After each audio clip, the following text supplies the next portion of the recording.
Hello students, welcome to Veena classes. आज हम लोग क्लास 10 सीबीएसई के फर्स्ट फ्लाइट का पहला poem the dust of snow शुरू करने जा रहे हैं। चलिए शुरू करते हैं। जैसे कि आप सभी जानते हैं, dust of snow that has been written by one of the finest poet of America, Robert Frost. Robert Frost ने इस पोएम को लिखा है। तो रॉबर्ट फ्रॉस्ट को पहले थोड़ा सा उनके बारे में हम लोग जान लेते हैं, कवि के बारे में पोएम शुरू करने से पहले। रॉबर्ट फ्रॉस्ट जो है वो अमेरिका के एक बहुत ही फेमस पोएट है, और सबसे बड़ी बात है कि कवि एक रियलिस्टिक पोएट है, वास्तविक कवि है। वास्तविक में हमारे ज़िंदगी में होने वाले सभी सच्चाई जो भी हमारी ज़िंदगी में होती है, घटती है, उन चीज़ों को वो अपने कविता में लिखते हैं। चलिए बात करते हैं कविता लिखने के पीछे कवि के उद्देश्य को, या कवि के पर्पस क्या थी। हमारी ज़िंदगी में होने वाले बहुत सारी घटनाएं जिसे हम बैड ओमेन मानते हैं, या फिर अनऑस्पिशियस, यानी आप बोल सकते हैं जो अशुभ चीज़ों को हम मानते हैं हमारे जीवन में, कवि ने इन सब चीज़ों को लेकर, जैसे कि ब्लैक क्रो, जैसे कि कौवा होता है, या फिर ऐसे बहुत सारे चीज़ें जिसे हम हमारे ज़िंदगी में अशुभ मानते हैं, तो कवि ने इन सारे चीज़ों को अपने कविता में लिखा है। और इसके द्वारा वो एक मैसेज हमें देना चाहते हैं कि हर चीज़ हमेशा जो हमारे लिए अशुभ कहलाई जाती है, या पीढ़ी दर पीढ़ी जिस चीज़ों को लोग हमेशा अशुभ ही मानते हैं, या बैड ओमेन मानते हैं, या एविल मानते हैं, बुरा मानते हैं, वो रैशनल नहीं है। यानी उसके पीछे ऐसा कोई लॉजिकल कोई एविडेंस नहीं है, या फिर कोई प्रूफ नहीं है कि जिसके बदौलत आप उसको मानते हैं कि आपकी ज़िंदगी में हमेशा अशुभ ही होती है। अब शुरू करते हैं कविता लिखने के पीछे। मैंने बताया कवि का जो उद्देश्य था। अब हम बता रहे कि कविता शुरू करने से पहले कवि की मूड यानी मन कैसा था। कवि के जो मूड थे, यानी कवि का जो मन था, मूड था, वो कुछ ठीक नहीं था। यानी उनकी मन में जो कुछ अशांत वगैरह थे, उनके मन कुछ अशांति वगैरह से वो गुजर रहे थे। उनका मन थोड़ा सा चंचल था। तो कवि क्या करते हैं कि ये हमारे साथ भी कभी कभी होता है, जब हम ऑफ मूड में होते हैं, कोई चीज़ हमारे जहन में आती नहीं है, क्या करना है क्या नहीं करना है, तो हम कहीं घूमने चले जाते हैं, या फिर ऐसा कुछ करते हैं जिससे हम उस चीज़ से डिस्ट्रैक्ट हो पाए। तो शायद कवि भी बहुत जो उस दिन बहुत अशांत थे, वो भी सोचे कि हम बाहर थोड़ा टहल कर आते हैं, तो शायद वो बाहर टहलने चले गए। अब यूरोपियन कंट्री, क्योंकि अब जानते हैं अमेरिका में क्या होती है कि ठंड बहुत पड़ती है, और सीज़न भी था ठंड का, तो बाहर में काफ़ी बर्फ़ भी गिरती है रात को। तो उसका जो है सारा, आप सुबह अगर जाएंगे तो आपको हर जगह बर्फ़ बिखरे हुए दिखेंगे, वो सड़क पर हो या पेड़ों पर हो। तो ऐसे ही कवि शायद घर से बाहर निकल गए होंगे, और जाते जाते वो एक पेड़ के नीचे, जो से कवि ने कहा है हेमलॉक ट्री, और एक जिस पर एक क्रो भी बैठा हुआ था, इन दोनों चीज़ों को लेकर, इस ऑब्जेक्ट को लेकर ही कवि ने इस कविता को बनाया है। जैसे कि आपको बोर्ड पर साफ दिख रहा है, कवि का मेन उद्देश्य इस हेमलॉक ट्री और क्रो को लेकर ही है। ये दोनों चीज़ों को वहाँ पर, यानी कवि के देश में अमेरिका में क्या होता है, इनको अशुभ माना जाता है। लोग कभी भी हेमलॉक ट्री को अपने घर में नहीं रखते हैं। शायद आप सभी को थोड़ा बहुत आइडिया होगा हेमलॉक ट्री के बारे में। ये एक पॉइजनस ट्री होती है जो हमेशा बैड वाइब्स ही हमारी ज़िंदगी में फैलाते हैं, ऐसे लोग कहते हैं। क्रो जो होता है वो भी एक बैड मैसेंजर के अनुसार ही, मैसेंजर ऑफ डेथ। बहुत लोग, कोई भी क्रो को पसंद नहीं करता है, जो वो काँ काँ करके बुलाता है, लोग इसे अशुभ संकेत ही मानते हैं। तो इन दोनों चीज़ों को ही कवि ने अपने स्टोरी में, अपने पोएम में मेन ऑब्जेक्ट के अनुसार रखा है। तो चलिए पढ़ते हैं इस स्टोरी के द्वारा कवि हमारे तक क्या मैसेज पहुँचाना चाहते हैं। चलिए शुरू करते हैं कविता के समरी को।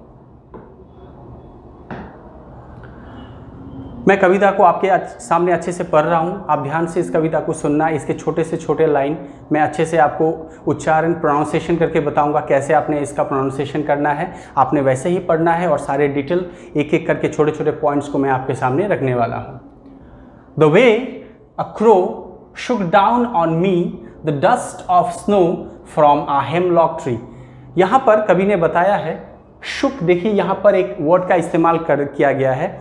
ये एक्चुअली पास्ट फॉर्म है, this is second V2 form of this shake. जैसे कि हम हिलाते हैं कोई भी चीज़ को, उस चीज़ को कहा जाए, इसका पास्ट फॉर्म में कवि ने बताया यहाँ पे, the way a crow Shuk down on me the dust of snow from the hemlock tree. सबसे पहले एक चीज़ के बारे में आपको बता दूं, यहाँ पे डस्ट का मतलब जो होता है, ये जो डस्ट, ये कोई भी धूल मिट्टी को नहीं सिंबलाइज कर रहा है। डस्ट यहाँ का मतलब होता है डस्टिंग करना, यानी झाड़ना। कोई भी चीज़ को अपने कहीं से भी झाड़ते हैं जैसे हम लोग, उस चीज़ को कवि ने बताया है। अब इस कविता के समरी पर आ रहे। कवि ने शायद चलते चलते एक पेड़ के नीचे, जैसे मैंने बताया, किसी हेमलॉक ट्री उनके दिमाग तो वो अपने मन में जहन में थे नहीं, तो उन्होंने हेमलॉक ट्री के नीचे जाके खड़े हो गए और वो अपने धुन में ही वो उस चीज़ में शायद वो खोए हुए थे, अपने मन को अशांत था उनका मन, जैसे मैंने आपको कहा। तो अचानक उस वक्त क्या हुआ कि कभी नीचे आके खड़े हो गए तो ऊपर पेड़ पे शायद एक क्रो बैठा हुआ था। तो उसने क्या किया, जैसे मैंने बोला था इंटेंस कोल्ड थी, वहाँ पे फ्लेक्स जो थे यानी स्नो फ्लेक्स वो पड़े हुए थे, बिखरे हुए थे सारे पेड़ों पर। तो वहाँ से शायद वो क्रो ने क्या हुआ, ऊपर से शायद वो उसके किस मूवमेंट के कारण में कवि के ऊपर वो फ्लेक्स गिरी, ये चीज़ का कवि ने अच्छे से वर्णन नहीं किया, एक्सप्लेनेशन नहीं दिया है। तो कोई भी कारण हो सकता है, लेकिन ऊपर से उस क्रो ने कवि के ऊपर कुछ स्नो फ्लेक्स गिराई। तब उसके लिए कवि का जो अशांत मन था, उनके शरीर में अचानक, जैसे हमारे शरीर में अचानक आप दूसरे किसी धुन में आपका मन है, आप किसी चीज़ों में खोए हुए हैं और आपके सामने अचानक आपके शरीर में कुछ गिरती है तो आप में एक अचानक हड़बड़ाहट होती है। तो कवि के मन में भी या शरीर में भी उस किस्म की एक हड़बड़ाहट हुई होगी, जिसके चलते कवि जो है उनका जो मन अचानक से बदल गया। तो यहाँ पे वही चीज़ का कवि ने वर्णन किया है कि जैसे ही के पेड़ के एक डाल से किसी एक क्रो ने मेरे ऊपर स्नोफ्लेक्स यानी बर्फ़ गिराई, तो बर्फ़ गिरी जैसे ही मुझ पर, उस वैसे ही क्या हुआ, has given my heart a change of mood and saved some part of the day I had ruined। अब कवि ने बोला जैसे ही वो पेड़ से मेरे ऊपर उस क्रो ने स्नोफ्लेक्स गिराई, वैसे ही मेरा जो अशांत मन था वो क्या परिवर्तित हो गया अचानक, और मेरे दिन के कुछ हिस्से वो बच गए। रूइड हियर रेफर्स मीन्स रिपेंट और रिग्रेट, यानी जो अफसोस मेरे मन में थी कि मेरा जो दिन है वो पूरा ही बर्बाद होने वाला है, तो इस कारण के लिए मेरा जो दिन था उसका कुछ वक्त, कुछ हिस्सा मेरा बच गया है। तो जैसे कि मैं बात कर रहा था कि कवि ने प्रॉपर एक्सप्लेनेशन नहीं दिया है या उस चीज़ के बारे में ढंग से बताया नहीं कि किस कारणवश वो क्रो जो था वो उनके ऊपर फ्लेक्स गिराई, स्नो फ्लेक्स गिराई। आप एक एज्यूम कर सकते हैं, आप एक एंटिसिपेट कर सकते हैं कि शायद वो क्रो जो है वो कहीं से उड़कर आके डाल पर बैठा है, तो उसके वजन से कुछ फ्लेक्स नीचे गिर गए होंगे, स्नो फ्लेक्स जो पेड़ के ऊपर थे, बर्फ़ के टुकड़े। या फिर बोल सकते हैं कि हो सकता है he was about to take a flight, वो उड़ने वाला होता है तो उसके वजन से भी गिर सकता है। या फिर you also can say like a little bit of movement that he made on the tree, शायद उसने ब्रांच के ऊपर कुछ मूवमेंट यहाँ वहाँ घुमा होगा या फिर कुछ जैसे भी कुछ किया होगा, जिसके चलते उनके शरीर पे वो जो स्नो फ्लेक्स है वो गिरी। और इसके चलते कभी बोलते हैं कि वो जो क्रो या फिर जो हिमलॉक ट्री जिसे हम अशुभ मानते हैं या फिर जिसका हमारे जीवन में हमेशा ही हम कभी भी उस चीज़ को शुभ चीज़ नहीं मानते हैं, वही चीज़ मेरा जो दिन था जो पूरा ही मुझे लगा था बर्बाद होने वाला है, वो दिन को इन दोनों ऑब्जेक्ट ने बचा लिया। तो चलिए लास्ट में हम लोग जानते हैं कि इस कविता के द्वारा कवि जो है हमें कौन सा मैसेज हमारे या हमारे समाज तक पहुंचाना चाहते हैं।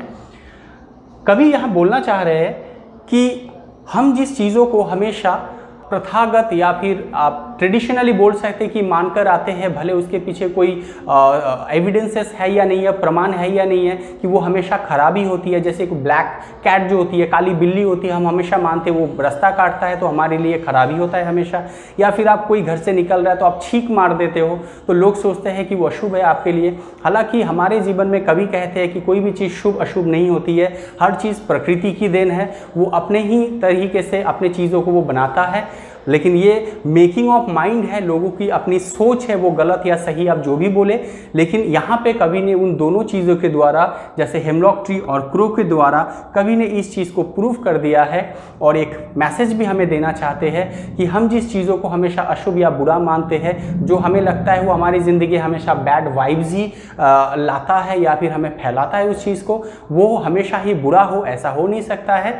वो कभी कभी हमारे छोटे छोटे जो इंस्टेंसेस होते हैं, छोटे छोटे जो घटनाएं या छोटे छोटे जो चीज़ें होती है या आप एलिमेंट बोल सकते हैं, वो कभी कभी हमारे ज़िंदगी में बेहतर चीज़ भी कर सकती है, हमारे लाइफ को बेहतर बना सकती है, हमारे ज़िंदगी में बेहतर चीज़ ला भी सकती है, हमारे दिन को बेहतर बना भी सकती है। यहाँ आके हमारी जो कविता है वो ख़त्म हो रही है। उम्मीद करता हूँ इस कविता के ज़रिए आपका जो टोटल कॉन्सेप्ट, आपका जो टोटल आइडिया इसमें अच्छी बैठेगी, अच्छे समझ में आएगी इस चीज़ को।